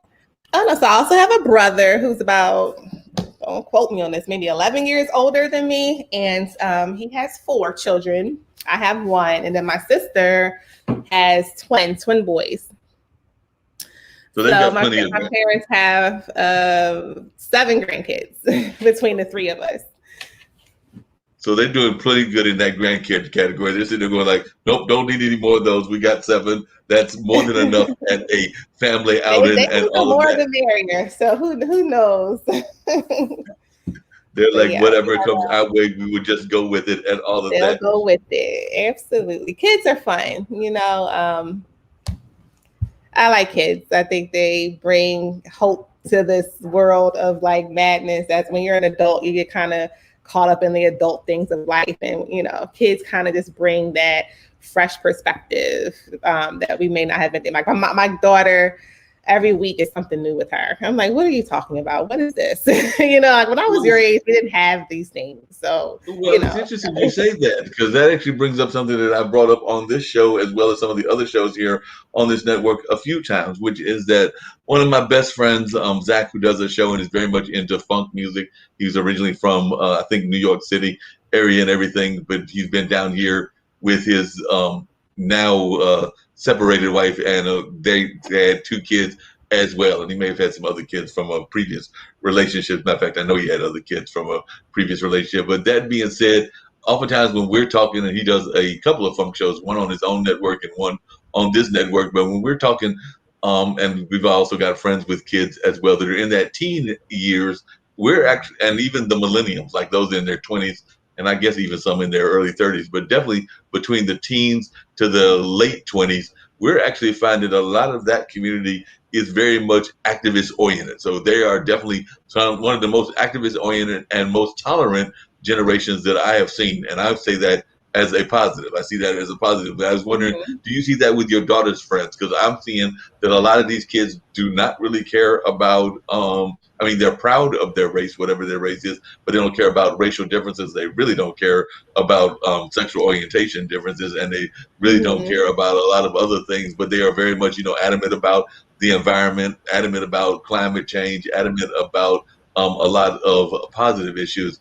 And it seems like they are probably, I guess I might argue, maybe the 60s, which would have been my parents' generation, and everything was the last generation that I've seen that's had this kind of attitude. And I would even argue that it's even more tolerant than they were, and they were considered one of the most tolerant. But I was just wondering your thoughts when you talk to your daughter and your daughter's Mhm. friends. Would you agree that there is a lot more tolerance of these folks that are, say, between preteens to late 20s? I agree. Well, I can only speak to like my daughter. She's Yeah. 12, I'll be 13. She's in seventh grade, and she loves to say she doesn't see color. Everyone's the same. She's kind of oblivious to some of these racial issues that still are prevalent today. And I try to raise her to treat everyone the same, and that's what she does. So she doesn't get it. She doesn't want to believe that people of color or any kind of ethnic background get treated differently, because she just doesn't she doesn't understand it. So yes, they're tolerant because they don't want to believe it, because her friends are all different colors, and so why wouldn't somebody like somebody because of their skin? They It's unfortunate, especially kind of where I've been raising her. Now, I grew up in the inner city of Philly. I went to public school all the way through and was very aware of just, how Black people are treated, just walking down the street in the city of Philadelphia back in the 90s, when I was in school. So, yeah, the kids these days, I don't want to say they're oblivious. I think they just don't want to accept it. And rightfully so. It's 2021. Why should they have to accept that people are still being treated differently? Why can't we all just love each other and just all be friends? That's kind of, where we all want to end up. And so hopefully, um, I think, in a few years, I think maybe more active and outspoken about things that are wrong. But when it's not directly in your face, it's hard to identify with it. And it's like, do I go put her in a situation where it's in her face so she can realize it? Or, I just have to kind of teach her as things come up in the news, and kind of show her like the life you live isn't the life that everybody lives. And you need to be aware of these things, because this world is not perfect. You may be put in a situation that is not fair, and you need to know how to respond. Yeah, that makes sense. Another thing that I remember that used to go on, and this is more like in the 80s and maybe a little bit in the 70s, but definitely I would argue some in the 90s as well, was a lot of folks that were from urban areas, be that Philadelphia, New York, or whatever. They would have family. They may not come down and visit all that often, but they would have family that was in the South as well. So there was like Mhm. almost like a summer ritual of you would see a lot of your New York and northern relatives that would come down during the summer and all of that. So I was just wondering, is that something that you still feel is out there? And is there a lot of connections, say, between your parents' family? And I don't know if they've got any southern roots or not, but I do know a lot of folks that did have southern roots, and they would oftentimes, you know, Mhm. try to connect the families during like the summer months, because of course during the school years you're in that urban environment, but you would come down during like the summer and definitely around the Christmas and Thanksgiving holidays and things Absolutely, along those absolutely. lines. Yeah. So So I'm one of those kids. So I was born in Texas, and then we moved to Philly when I was 5. So and all I can remember as a child is Philadelphia. So my dad's family is in Houston, Texas. So every summer when I was a child, I was in Houston, and like my great great grandfather had all this land, had a farm, and we would hang out on the farm in the hot heat in Houston. We're from Philly, so Philly, it's colder up in Philly. It's the north. Things are fast. They're very, very different down in Houston on the farm. Um, So yeah, I did that every summer. And my daughter actually goes to Texas every summer with my parents. They live in Dallas now. She's been doing that since she was 1 year old. So it's just a tradition in our family. Our kids go down to Texas for the summer and hang out with the grandparents. So yeah, it's still relevant in my life. So I'm sure other people are still, using that tradition. And I actually enjoyed it as a child. Getting to see my cousins, because all my cousins were in Texas during the year. I didn't see them. So just hanging out with cousins, kind of just being free, running around on the grass, kids don't get to do that anymore. Now we're all on iPhones and iPads and whatever, Roblox, right? No one's out, on the field for 8 hours getting bit by mosquitoes all day. They don't do that anymore. Yeah, we don't do that at all. How do you try to encourage your daughter to actually do that? Because I agree that a lot of times, even like I mentioned, my nephew is totally into Roblox, and definitely I know my brother's got them, running the soccer field and doing other things that are outside, and definitely my dad encourages them to get outside as well. But I do know that there are some kids out there that are so attached to their social media, sometimes even to the detriment of their health. Because I know there was even some things that I think Instagram is about to do Mm-hmm. to kind of like discourage people from doing the whole likes and things of that nature. Because I was actually watching a film that may be part of a film festival. I'm judging that film festival, one of several, but several judges that is. And I know this film was talking about what we were just talking about, that generation and everything and their positive nature. But one of the negatives was the fact that they oftentimes are so attached to social media and so influenced by whether people like them or don't like them and everything because of, that whole swipe right, swipe left and likes and all of Mm-hmm. that. So how do you discourage your daughter from getting caught up in that? Because apparently that's impacting some of our young people's mental health. So while we may be praising them for some of the positive things they're doing, there are some Mm-hmm. things that are going on that are impacting them mentally and everything. So I'm just wondering how are some of the ways that you encourage not just yourself, but some of your parents that you advocate for to not get caught up in that? Right. So my daughter will tell you she thinks I'm super strict. I'm the strictest mom of all her friends. Blah blah blah. I'm like, I don't care. I'll just be the strictest mom because there's predators on the internet. There's predators on these games. They hide behind children profiles and they're adults. And so I'm very hands on. I am attached to most of her social media accounts. I manage. I monitor daily. I'm on her iPad looking at her history. I'm very, there's nothing she can't really get past me. She hates it, but she'll thank me later in life. My parents were that way with me as well. They were very strict. We weren't allowed to do a lot of things, and I think we turned out okay. So I'm hoping the same thing for my child. So, I think every parent is different. Every child is different. I don't like to give parenting advice because I'm not a know-it-all. I'm just going day by day like every other parent out there. But I Right. think it's important to stay involved in their lives, ask them questions, make sure they're aware that there are predators. There are people that pretend to be children on these games that are not children. Have the safe talk. Don't give out your address. All of that stuff. So I think just keep that communication open. Do pop-up checks. I do pop-ups on her all the time. And, that's kind of how we kind of manage it. And, I thought about like not letting her have anything at all. But that doesn't do anything, right? Because now she's deprived of something. Now she's going to try to find a way to do it behind my back, right? So she's going to, kids are crafty. I was a kid at once. So instead of, being, as strict as she thinks I could be, I try to give her a little bit of freedom, but she also knows like I don't play. I'm going to be checking everything. No, you have to check everything. I remember that because they are folks that run those games even to adults. Because, like I said, I've definitely had some conversations, including, but I'm one of those inquisitive people that's always inquisitive about life in general. So I remember talking to somebody, and then I talked them into letting me call them or them call me, and I'm sitting there going like, "Well, if you're supposed to be a young female, how come you sound like a Nigerian dude?" Right. Oh, right. Exactly. Yeah. I'm sorry. Like I wasn't supposed to know the difference when I'm hearing the conversation. I'm like, nope, know that that's not a American accent. Definitely from what sounds like an African country, and I definitely know the difference between a male and a female voice. So, like I Right. said, nice try. Nice try. Well, this But was a good yes, conversation. I really enjoyed. cool. And I know we got to get ready to wrap up, and I'm actually getting to wrap it up anyway. But one of the things I was going to ask you, and I'm thoroughly enjoying it as well, is how important, and then it's just a couple of very quick questions, but how important do you feel faith is to you? Because that's something that I know that a lot of people are very much involved with. And when I say faith, I don't mean just the physical walls of the church. Because to me, I consider myself more of a spiritual person than Mhm. necessarily a religious person. But I was just wondering, how important do you feel faith and or spirituality is to you?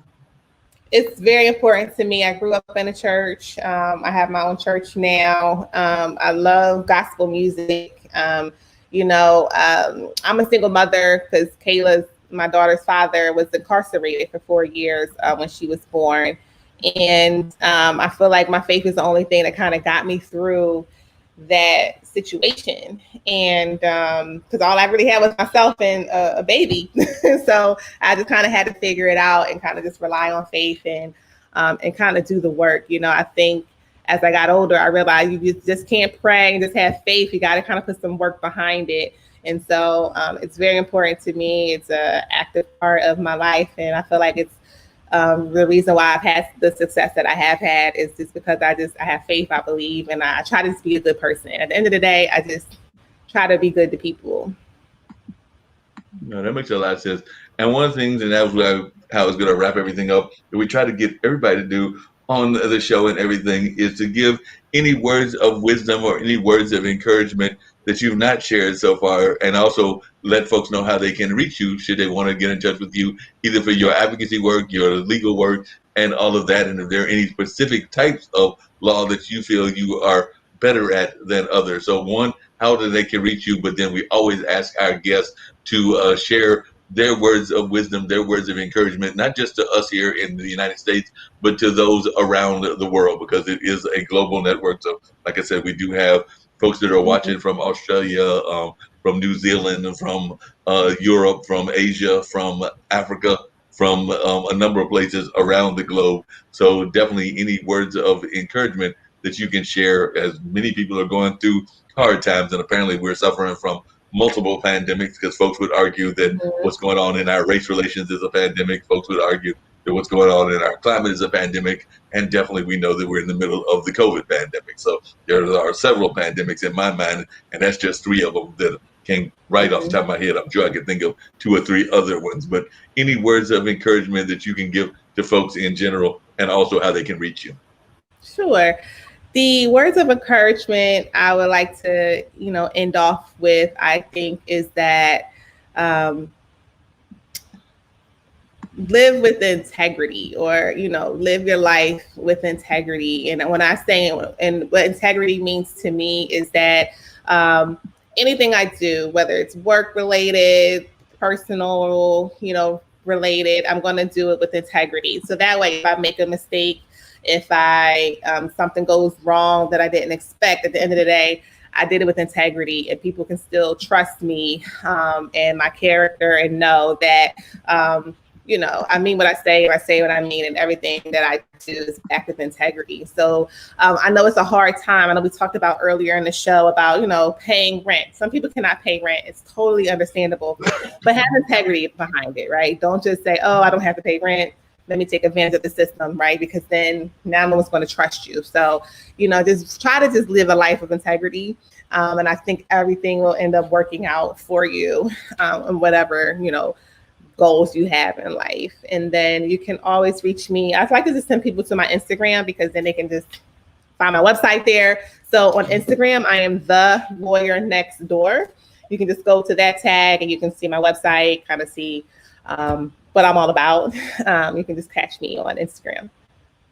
Well, I'm gonna definitely have thoroughly enjoyed the conversation. One of the shows that we have that airs 2 weeks out of the month, so they actually do. I think it's 4 days straight in a row, 1 week, and then they take a break, and then they do another 4 days straight. So about 8 days out of the month is a show that one of our founders, Nick Valveda, came up with, called The Lawyer's Den. So The Lawyer's Den is actually lawyers talking about legal issues and all of that. So I'm actually going to mention your name to him, tell him to watch this interview that you were with me and everything, and hopefully he'll reach out to you, because it's lawyers from around the country. Nick is based here in the North Carolina area. One of the lawyers, Gary, I think is her name, is in, I want to say Colorado or something like that. And then there are some new Okay. lawyers from New York. So they're from throughout the country. I don't think they have, they may occasionally bring in an international lawyer, but I know that the lawyers are definitely throughout the various regions of the United States and all of Okay. that. But it's a great show. And like I said, a lot of times they're just going back and forth about some of those things that we were talking about earlier, like talking about gun control, what the Supreme Court may do with that, what they may do with Hmm. this, and they come from different standpoints because some of the lawyers are more of the I forget the terms, and I don't know where you would fall in this. So actually, I guess this may be the side question that I need to ask you as well. So some of the lawyers that are on the show are, I think y'all call them constitutional lawyers, and Okay. others Civil fall rights, constitutional. Hmm. right, but they fall within like that strict definition of the law. So that kind of definition where they are following the law totally, Right. the um, like literally, almost like the literal version Right. of whatever was said and everything. And some of them Hmm. are a little bit more liberal in their stances and are more interpretive, for lack of a better term. So some of them are strict folks that are like the law says this and the law strictly says this, and others are more open to interpretation. From our Hmm. conversation, it sounds like you would fall more in that interpretation category than the law. Absolutely. Everything can be interpreted. There's a side for everybody. I Right, don't think but I that would it's black or white. I don't think it's black or white. I think the law is very gray. Very gray. right, and that's and there are some folks that would fall within that category on the lawyer's den, and then there are some others that would be like, when they wrote it, that's what they meant to write it as, and there's less. I won't say Right. that they're totally unstrict, but they're, I Hmm. mean, totally um, less flexible, but they are definitely a little bit more rigid in their viewpoints. That's the word I was looking for. They're a little bit more Hmm. rigid in their viewpoints. So Right. definitely, I will tell Nick as well as Bill, who's one of the people that puts on that show, and Adam Lambert, and a couple of the others that I know, that I found this amazing lady, and she's a great lawyer, and y'all need to get her on y'all show. So at least as a Okay. guest every once in a while. So I will definitely Okay. recommend that they add your name to the list as well. So if there's any final things that you want to share with our audience, I'm going to play that lovely little robot man, which I don't know why they gave me that robot man. I keep saying that and everything. And but any final words that you want to share, either to your daughter, to the folks that are watching, or anything else, before I hit that robot man, and then we'll be out of here because then I'll hit the end broadcast. I'll just say I hope everyone's be safe this summer. Enjoy. I know it's been a tough year. Enjoy your family, your friends, and go ahead and live your life with integrity. And I'll close out with that. Sounds great. Well, you are a truly great guest. And like I said, not just the Lawyer's Den, but here on this show, I do hope to get you back at some point because I've thoroughly enjoyed our conversation and really enjoyed meeting you through Potted. And definitely, I've enjoyed our conversation and I felt that people got some great enlightenment. And as my friend Brian, who does a show on LinkedIn, calls it, they can catch it now on a team replay because some folks watch during team live and some people watch it what he calls team replay. So definitely they can catch Okay. the replays and all of that. But right now we're going to hit that intro outro, and then I may talk to you for a few minutes on the other side of the end broadcast. And then I've got to do, believe it or not, Monday is my crazy day because in addition to my regular work, I do Mhm. 3 of these podcasts, 2 that are the streaming version and 1 that's the old fashioned audio one. So I'm only 1/3 Okay. done. Okay. Busy.